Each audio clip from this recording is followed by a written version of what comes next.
नमस्कार खम्मा घड़ीसा।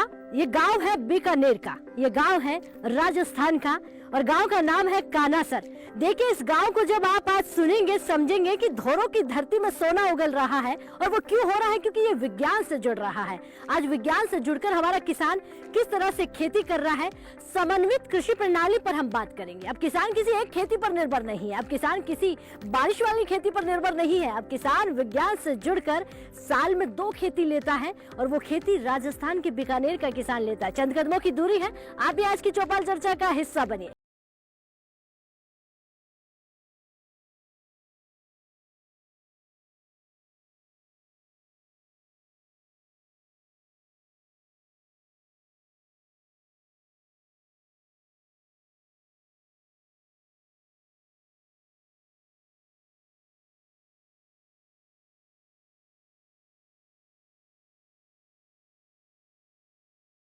चौपाल चर्चा में हम पहुंच गए हैं। हमारे किसान भाई अन्नदाता भी तैयार हैं आज की समन्वित कृषि प्रणाली पर बात करने के लिए। एक बार जोरदार तालियां भाई अपने आप के लिए।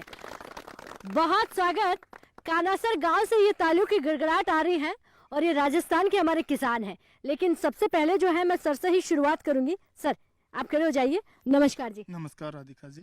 आपका पूरा नाम बताइए। मेरा नाम डॉक्टर ML रेगर है। मैं कृषि विज्ञान केंद्र पर एसोसिएट प्रोफेसर की पोस्ट पे। अच्छा, समन्वित कृषि प्रणाली आपको लगता है कि इसकी जरूरत है आज के समय में और ये किस तरह से खेतों में काम कर रही है? बिल्कुल मैडम, समन्वित कृषि प्रणाली का मतलब है कि फसल के साथ साथ किसान भाई इसके साथ साथ पशुपालन, बकरी पालन, मुर्गी पालन, एजोला और वर्मी कंपोस्ट, ये साथ में सह फसली जो कार्यक्रम है ये सारे साथ साथ चले, उसी को अपन समन्वित कृषि प्रणाली कहते हैं। इससे क्या होता है कि पहले किसान एकल कृषि करते थे। इससे विपरीत कंडीशन के अंदर इनको समस्या आती थी और लास्ट में किसानों को बहुत बड़ा नुकसान हो जाता था। लेकिन IFS जो समन्वित कृषि प्रणाली है, इसको अपनाने के बाद में विपरीत कंडीशन में भी किसान अपनी आय को बरकरार रखता है जी।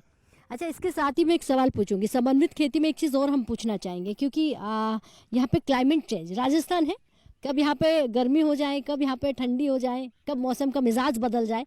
ऐसे में आप विज्ञान किस तरह से काम कर रहे हैं? देखिए मैडम, बीकानेर के अंदर ऐसी स्थिति है जो सर्दी के अंदर 0 टेम्परेचर भी चलता है और गर्मी के अंदर 50 डिग्री सेल्सियस भी जाता है। इस कंडीशन में फसल लेना बहुत नामुमकिन सा हो जाता है, उस कंडीशन में जहाँ पर डिग्री 50 चला जाता है। लेकिन हमने क्या किया कि ऐसी वैरायटियों के चयन किया जो वैरायटी इस कंडीशन में सूटेबल है और वो वैरायटी ला करके किसानों को दी। जैसे कि सरसों की वैरायटी राधिका, तो राधिका ला करके दी।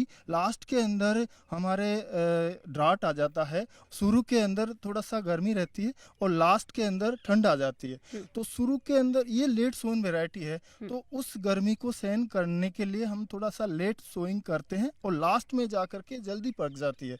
तो ये दोनों कंडीशन से बचती है, सर्दी से और गर्मी से, यानी लो टेम्परेचर से बचती है और हाई टेम्परेचर से भी बच जाती है और किसान को अच्छी पैदावार दे देती है।